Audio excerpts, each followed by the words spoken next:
pessoal do segundo ano, hoje nossa aula é sobre população. Vamos ter uma aula com um formato um pouco diferente, mas eu espero que vocês gostem. E eu vou estar no WhatsApp, vocês me mandam a devolutiva me dizendo se gostaram, se não gostaram, se aprenderam, se não aprenderam, como é que foi, se a experiência foi boa, se não. Se a gente puder melhorar, a gente vai melhorar, ok?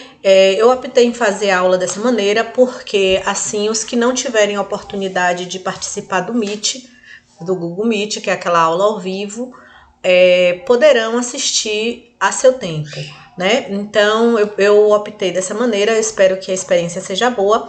E se for boa, se for válida, a gente continua. Se não, a gente para e tenta uma outra estratégia. Agradeço a vocês e espero que vocês fiquem na aula até o final, porque no final eu devo passar uma atividade para que seja feita a partir desses slides, a partir dessa aula que vocês vão assistir, ok? Então, para começar, precisamos lembrar dois conceitos, ou seja, dois conceitos chave para se entender o conteúdo sobre população. Primeiro, o que é população?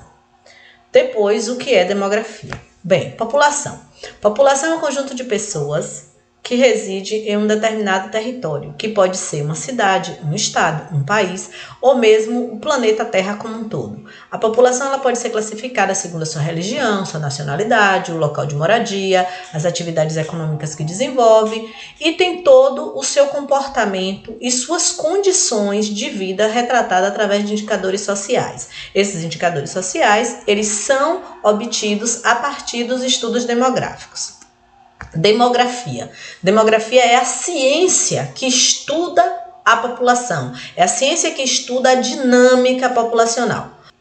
Varia na quantidade de indivíduos de determinada população e todo o seu movimento. Isso é o que a gente chama de dinâmica populacional, essa variação na quantidade dos indivíduos de determinada população e todo o movimento que essa população faz. A análise demográfica ela vai se centrar nas características de uma sociedade ou de um grupo específico pré-determinado para estudo, que pode ser definido a partir de critérios como a educação, a nacionalidade, a religião, a pertença étnica e outros. Quando se caracteriza uma população humana, pensa-se inicialmente no seu tamanho, ou seja, o número de habitantes que existe numa determinada localidade, num determinado momento. Então, os fatores tempo e espaço são levados em consideração quando se analisa uma população. Quantas pessoas existem numa localidade num determinado momento? Então, é isso que vai se pesquisar quando se analisa o tamanho de uma população. Pensa-se também sobre sua composição. Quantas pessoas são maiores de 60 anos, ou seja, tem uma população idosa grande? Quantas são economicamente ativas? A maioria que tem idade de trabalho está trabalhando, está ocupando postos de trabalho? Quantas são do sexo feminino? Quantas são do sexo masculino? Dentre as mulheres, quantas mulheres estão em idade fértil, em idade reprodutiva, que é de 15 a 49 anos? Outros aspectos de interesse são também aqueles que afetam o tamanho da população, ou seja, quantas pessoas nasceram, quantas pessoas morreram num determinado lugar, num determinado período, quantas pessoas saíram daquele lugar e entraram em outro lugar, ou seja, quantas pessoas migraram, também são fatores que são levados em consideração e que afetam o tamanho da população. O fator populacional ele influencia diretamente nas políticas públicas. A dinâmica demográfica determina a demanda por bens e serviços em geral e define a própria necessidade de políticas públicas. Ou seja, aqui, quando a gente fala de fator populacional e políticas públicas, a gente está dizendo que as políticas públicas elas são definidas a partir dessa dinâmica, desses estudos demográficos que são feitos sobre a dinâmica demográfica, sobre a dinâmica de uma determinada população. A interação entre tendências básicas que determinam a natureza da dinâmica demográfica pode gerar tanto necessidades específicas e desafios para as políticas públicas, como oportunidades que precisam ser aproveitadas para o desenvolvimento de um determinado país, ou de uma região, ou de um município, bem, em determinado lugar. O estudo demográfico ele leva em consideração o tamanho, a distribuição territorial e a composição da população, as mudanças e os componentes de tais mudanças. Alguns componentes demográficos, como taxa de fecundidade, mortalidade, migração, são muito de suma importância, mas existem outros componentes demográficos que também são analisados. Principais fontes de informação para os estudos demográficos. Quais são essas principais fontes? São os censos demográficos, que isso é contagem da população, que aqui no Brasil é feita no período de 10 anos, né? O último foi feito em 2010 pelo Instituto Brasileiro de Geografia e Estatística, o IBGE.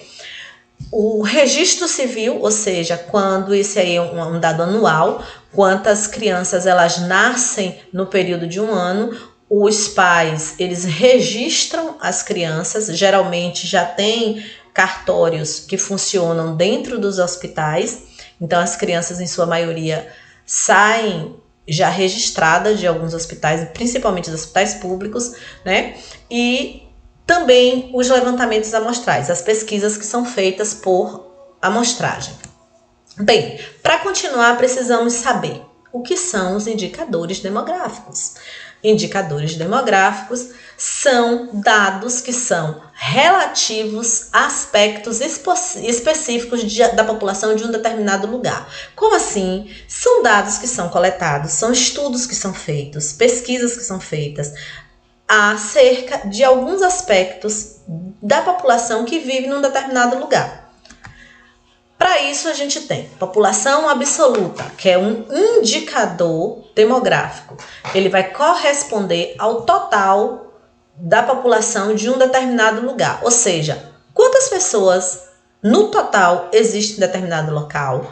Aí a gente dá esse nome de população absoluta. É o que existe de total de população. População absoluta, é o total da população de um determinado local. Vamos lá. Densidade demográfica ou população relativa. Quando eu falo de densidade demográfica, eu estou falando de população relativa. Corresponde à média de habitantes por quilômetros quadrados. Podemos obtê-la através da divisão da população absoluta pelo tamanho da área. Ou seja, eu pego a população absoluta, divido pela área e eu vou ter a densidade demográfica. Esse índice ele vai ser expresso em habitantes por quilômetro quadrado. Para não esquecer, densidade demográfica é a mesma coisa que população relativa. Um exemplo, a gente vai tomar como exemplo aqui, para fazer o cálculo, a densidade populacional do Japão, ou a densidade demográfica do Japão. O país possui uma área de 377.801 quilômetros quadrados. E uma população que, em 2010 de 127.156.225 habitantes. Logo, como é que a gente vai fazer?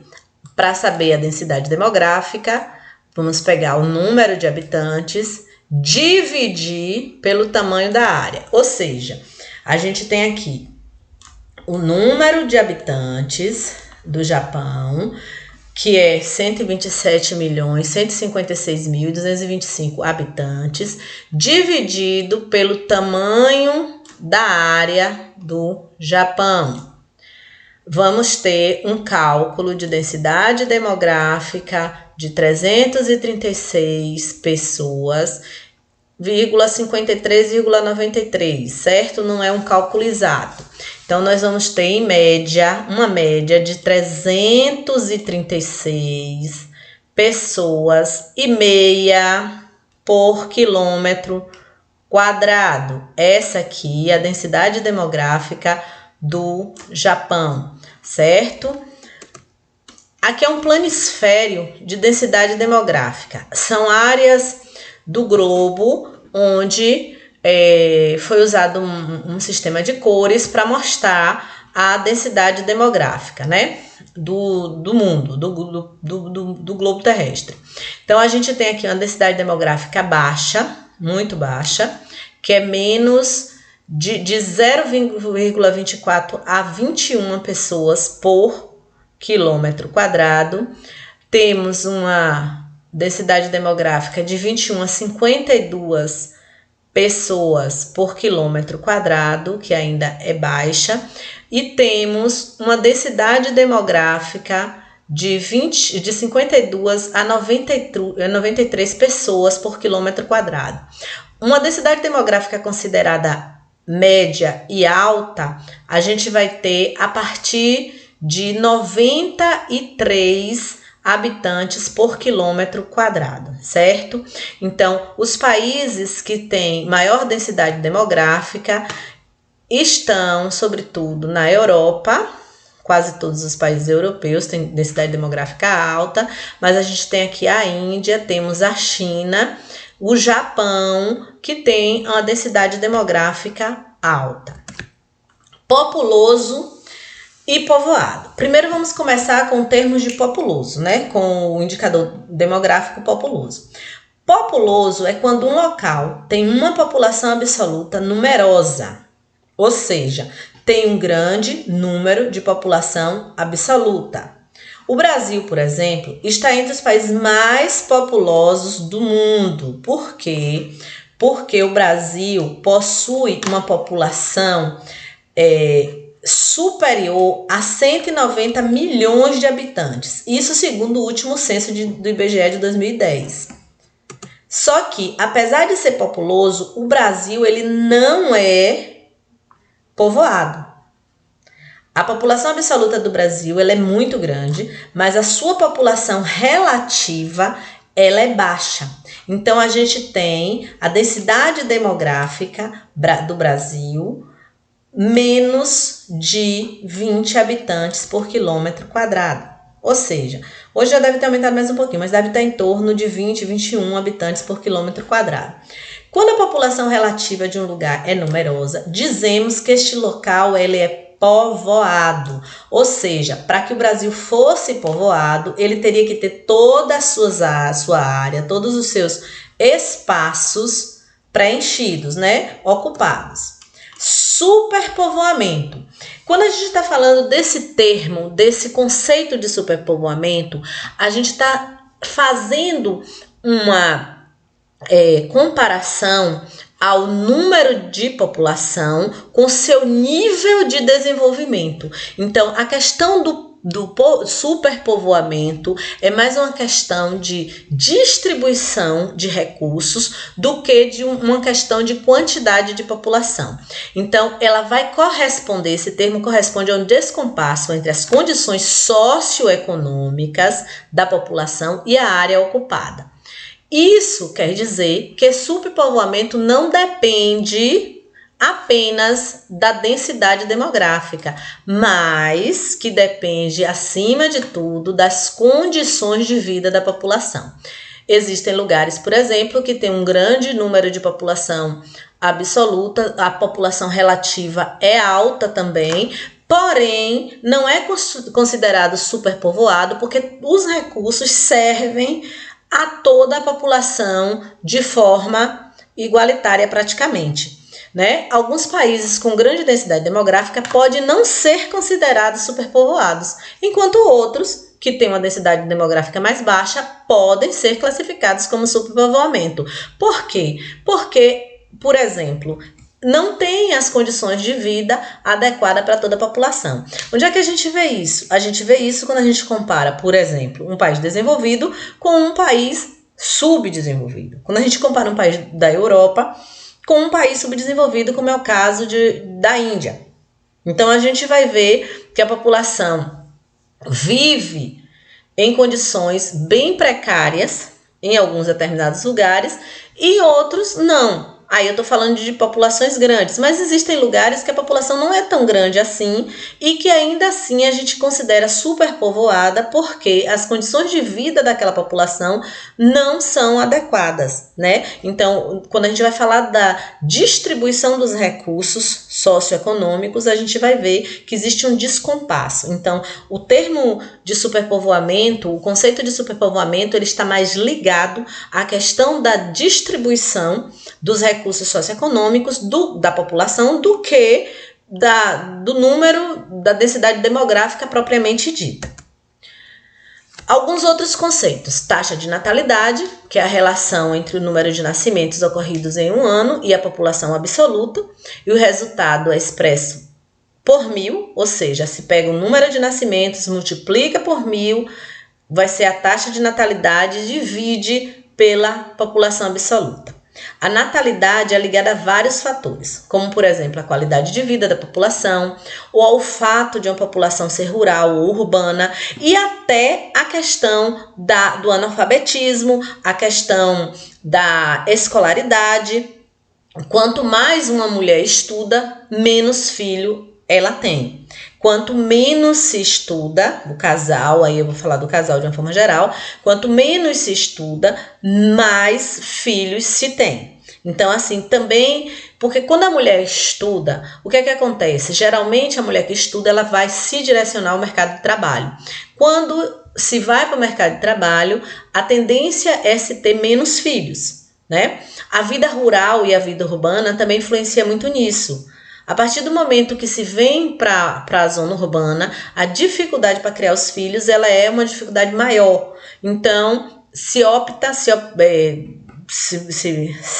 prefere ter menos filhos, né? Por conta da dificuldade que é para criar. O custo de vida na cidade acaba sendo mais custoso, mais caro do que na zona rural. As taxas de natalidade no Brasil, elas caíram muito nos últimos anos. E isso se deve ao processo de urbanização, o processo de industrialização que veio casado com a urbanização e gerou uma transformação de ordens socioeconômicas e culturais na população brasileira. Então, o Brasil ele se urbanizou muito da década de 60 para cá e isso também influenciou diretamente nas taxas de natalidade. Taxa de mortalidade. Se a taxa de natalidade é o número de pessoas que nascem, a taxa de mortalidade é o número de pessoas que morrem, né? A taxa de mortalidade, ela corresponde à relação entre o número de óbitos ocorridos em um ano e a população absoluta. O resultado também é expresso por 1000 e o cálculo é feito de forma similar ao cálculo da taxa de natalidade. Né? Pega-se o número de óbitos, multiplica-se por 1000 e aí a gente vai ter a taxa de mortalidade e divide-se pela população absoluta. Assim como a natalidade, a mortalidade está ligada em especial à qualidade de vida da população analisada. No Brasil, assim como a natalidade, a mortalidade também caiu, né? Caiu a natalidade, mas a mortalidade também caiu, ou seja, a partir do momento em que as pessoas elas têm uma vida urbana mais ativa, passa da zona rural para a vida urbana, tem acesso a medicamentos, tem acesso a hospitais, a médico, a uma qualidade de vida melhor, condições médico-sanitárias melhores, também a expectativa de vida, o número de anos que se vive cresceu, né? A partir do processo de industrialização, isso foi bem notado no Brasil. Como eu já falei anteriormente, a indústria ela impulsiona a urbanização e vice-versa. E aí, o que é que acontece? Tem melhorias na assistência médica e sanitária e a população passa a sair da zona rural em direção aos centros urbanos, tendo uma melhor qualidade de vida no que se trata de condições médico-sanitárias. Crescimento natural vegetativo. O crescimento natural vegetativo é a diferença entre a taxa de natalidade e a taxa de mortalidade. CV, que a gente chama, é igual natalidade menos mortalidade. Ou seja, crescimento vegetativo é igual natalidade menos mortalidade. Número de pessoas que nasceram e número de pessoas que morreram. O crescimento vegetativo corresponde a única forma possível de crescimento ou redução da população mundial. Não existe outra forma da população mundial crescer a não ser pelo crescimento vegetativo ou natural. Por quê? Porque a gente não está recebendo ainda nave espacial, né? Habitada por outros seres humanos. Não veio ser humano de outro lugar para fazer com que a população, de outros mundos, para fazer com que a população cresça. Então, por enquanto, a única forma da população do mundo, eu estou falando a nível mundial, crescer é nascendo e morrendo gente. Aí cresce ou diminui, mas é nascendo ou morrendo gente. Agora, quando a gente fala de país, aí nós vamos ter outros fatores que influenciam nesse crescimento da população. Mas em relação ao mundo, só existe uma forma da população crescer, que é através do crescimento vegetativo ou natural. O crescimento brasileiro encontra-se em processo de diminuição, mas já foi muito acentuado. Em especial nas décadas de 50 a 70, era muito acentuado, né? Taxa de fecundidade. Bem, a taxa de fecundidade corresponde à média de filhos que uma mulher pode ter na sua idade fértil ou na sua idade de reprodução. Essa idade inicia aos 15 anos, o que faz com que um país como o Brasil, por exemplo, onde as meninas têm filhos às vezes abaixo dessa idade de 15 anos, essa taxa possa ficar um pouco distorcida. Na década de 70, a taxa de fecundidade no Brasil era de 5,8 filhos por mulher. Ou seja, uma mulher em idade fértil tinha em média 5,8, né? Ou seja, naquela época as famílias eram numerosas. Por quê? Porque ainda existia uma grande quantidade de famílias morando na zona rural. Depois do advento da industrialização e da urbanização, essa taxa de fecundidade ela tendeu a cair. Por quê? Porque as mulheres passaram a ter acesso a medicamentos, a médicos, a anticoncepcionais, passaram a trabalhar na zona urbana e aí passaram também a optar por ter menos filhos, junto com, claro, o advento de todos os métodos anticoncepcionais que surgiram, né? A mulher também passa a estudar mais, passa a fazer parte da vida da mulher uma condição melhor de educação e ela passa também a fazer escolhas e algumas optaram inclusive a casar mais tarde. Esse número em 1999 ele cai para 2,3 filhos por mulher em idade fértil. Isso reflete a mudança que vem ocorrendo no Brasil, em especial com a urbanização, isso tudo já falei para vocês. E com a entrada da mulher no mercado de trabalho, que tem contribuído também para a significativa taxa de natalidade e, por consequência, para a baixa taxa de fecundidade. Taxa de mortalidade infantil. A taxa de mortalidade infantil é calculada do mesmo jeito que é calculada a taxa de mortalidade de uma forma geral. Porém, o que difere é o seguinte: vai ser medida em crianças de 0 a 1 ano que morreram para cada grupo de 1.000 crianças nascidas vivas. Por que nascidas vivas, professora? Porque às vezes faz-se o parto, a criança tirou da barriga da mãe, toda formada com 9 meses, mas não respirou.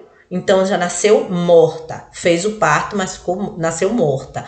E existem crianças que nascem, respiram, passam 3, 4, 5 minutos vivas, ou 1 dia, 2 dias, 3 dias vivas, e depois morre. Então a diferença está justamente aí. Se essa criança morreu antes de completar 1 ano, e também tem as crianças que morrem antes de completar 1 ano. Se morreu antes de completar 1 ano, então ela vai ser contada como mortalidade infantil. No Brasil vem ocorrendo uma redução gradativa dessa taxa, apesar de ela ser muito elevada se comparada aos países desenvolvidos.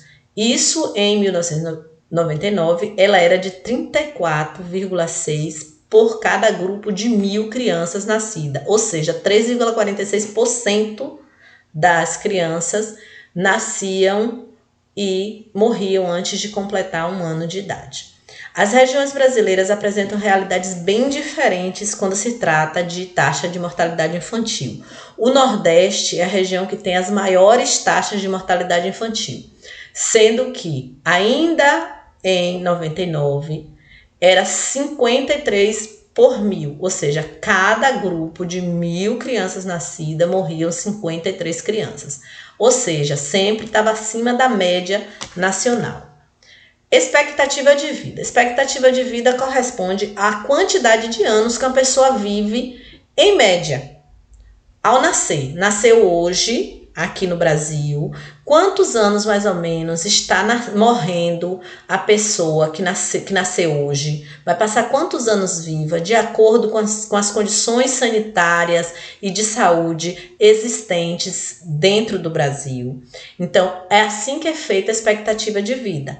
A partir do momento que a pessoa nasce, quantos anos a expectativa de vida está para aquela pessoa?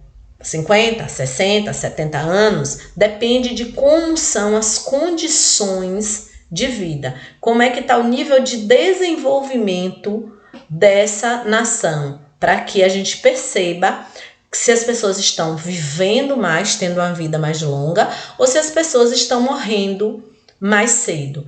E o que isso importa? Importa, como a gente já disse lá no início, como é que as políticas públicas elas vão ser direcionadas, né? Esse indicador é muito utilizado para verificar o nível de desenvolvimento dos países. A expectativa de vida ela é utilizada para verificar o nível de desenvolvimento do país. No Brasil, a expectativa de vida nas últimas décadas ela tem se ampliado. Em 99, a gente tinha as mulheres que viviam, em média, 72,3 anos, enquanto os homens viviam 64,6 anos. Esse aumento na expectativa também se deve a melhorias na qualidade médico-sanitária da população em virtude do processo de urbanização, né?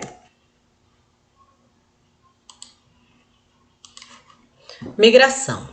Migração é o deslocamento populacional pelo espaço geográfico de forma temporária ou permanente, que desde o início da humanidade tem contribuído muito para a sobrevivência do ser humano. Dentre as principais razões para que as pessoas migrem ou para que a migração aconteça, estão as de origem econômica, cultural, política ou naturais.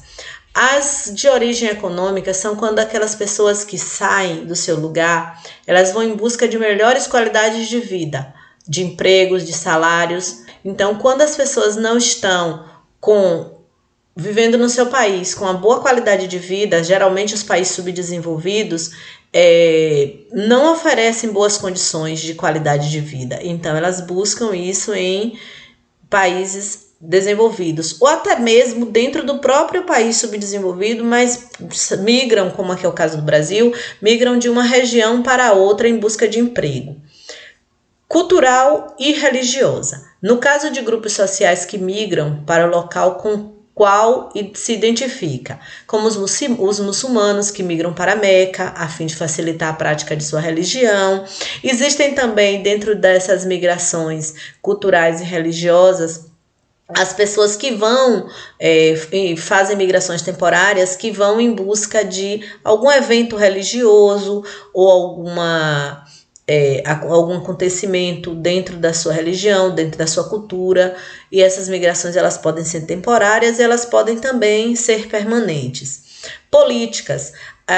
Ocorre com bastante frequência, bem mais do que o que a gente imagina, né? As crises políticas dentro dos países, como agora, por exemplo, a crise que teve na Venezuela, ultimamente, né? Que as pessoas migraram da Venezuela para aqui, guerras, ditaduras, nas quais vários contingentes políticos migram de forma livre ou forçada. Alguns vêm porque não estão suportando a condição no país, e outros são forçados até a saírem porque são perseguidos políticos, né?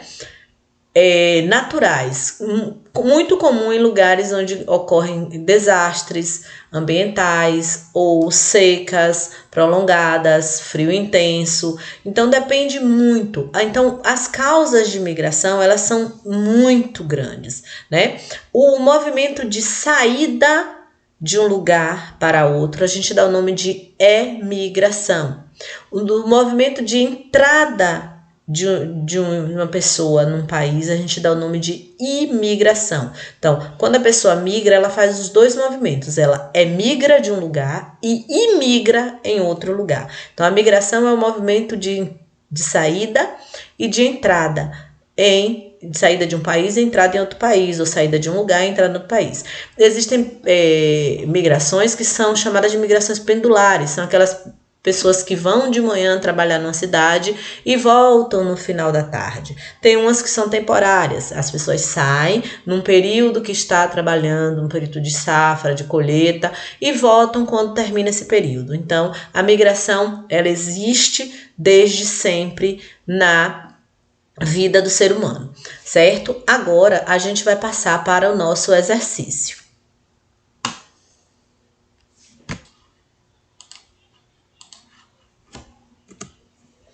Façam todo o exercício, copiem no caderno, botem data, tudo direitinho.